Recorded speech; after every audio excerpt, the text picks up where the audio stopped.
Sir.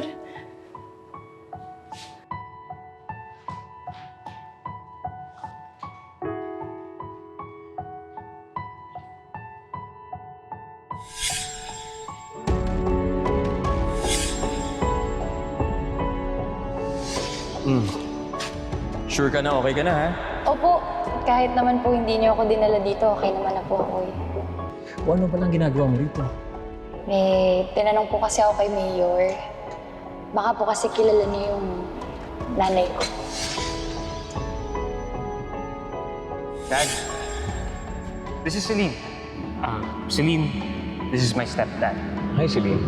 Nice to meet you again. Nakakatuwa rin po makita kayo ulit.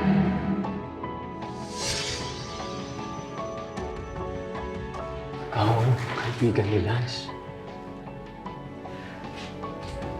Ikaw si Celine. Ikaw ang pumatay kay Leo.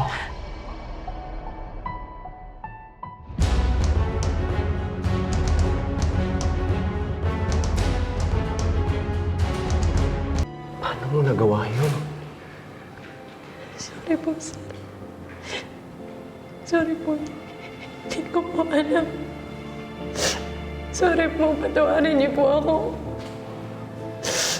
Sorry, ma'am. Sorry. Sorry po. Sorry po talaga. Sorry po.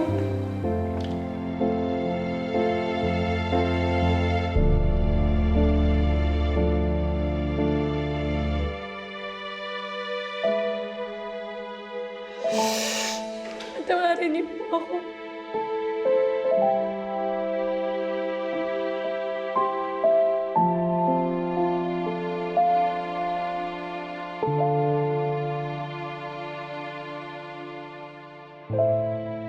Sorry. Sorry. Sorry po.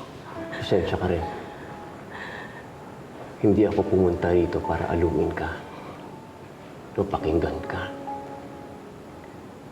Narito ako dahil gusto kong makita ang taong pumatay sa stepson ko. Patawarin niyo po ako. Sorry po. Yun na po ang masasabi ko. Kahit naman ho kasi ano pang sabihin ko, hindi niyo rin naman ho ako maiintindihan. Hindi rin naman ho magbabago na nandito na ako sa loob. Pinagbabayaran ko ang kasalanan ko. Hindi pa rin ako makapaniwala na nagawa mo yun kay Leo. Paano mo nagawa yun?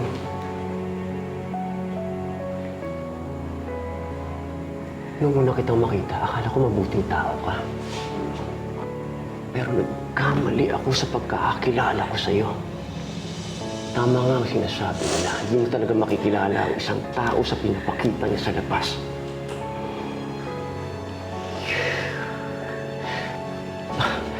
Hindi ko akalain na may kakayahang gumawa ng ganong klaseng krimen ng isang inosenteng kagaya mo. Bata mo pa para maging kriminal. Paano ka pa pinalaki ng mga magulang mo?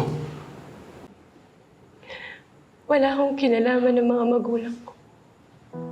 Saka naman hong nangyayari sa akin ngayon. Pinalaki po nila ako ng maayos. Napuno ng pagmamahal. At kung ano man ho ang ginagawa ko ngayon. Dahil din ho sa pagmamahal. Dahil nagmamahal lang din ho ako. Anong klaseng pagmamahal yun? Pumatay ka ng dahil sa pagmamahal? Sa tingin mo tama yun? Kahit ano pang sabihin mo, kahit magpalibalik na rin pa ang lahat, mali ka pa rin. Kung ako ang naging magulang mo, sa tingin mo ba matutuwa ako sa ginawa mo? Ha? Kahit sabihin mo pang nagawa mo lang yun dahil sa sinasabi mong pagmamahal. Kung ako ang ama mo, hindi ko hahayaan na mapariwara ang buhay mo dahil hindi ko matatanggap na magkaroon ng anak na kriminal.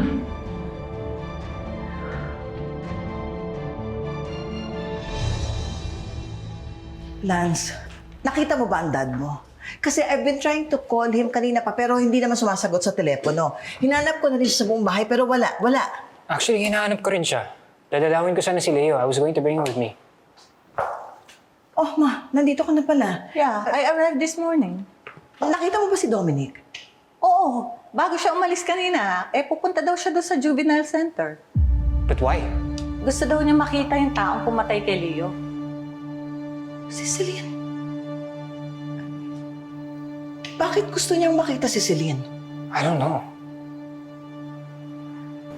Sobrang disappointed ako sa ginawa mo. Tinuring ka ni Lance na kaibigan. Pero may iba ka palang intensyon. Hindi mo ba naisip na masasaktan ang kaibigan mo? Tinuring ko pong totoong kaibigan si Lance. Lahat po ng pinakita ko sa inyo, lahat po yung totoo. Patawarin niyo po ako. Alam ko nasasaktan ko kayo. Naiintindihan ko rin ho kung galit kayo sa akin. Nawalan ho kayo ng mahal sa buhay. Pareho lang po tayo nagmamahal. At kaya ko po nagawa lahat ng to. Kasi nagmamahal lang po ako.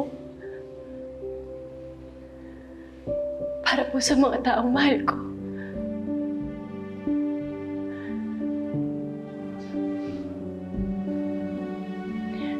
Umaasa po ako na balang araw. Lumabas din yung totoo. Na maintindihan niyo ako.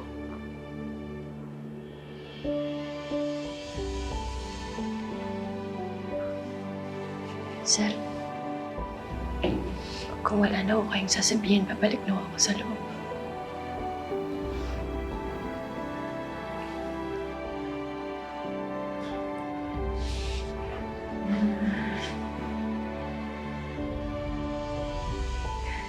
Huwag ko kayo mag-alala. Pinagbabayaran ko po ng buong kasalanan ko. Hindi ko po yung tatakasan.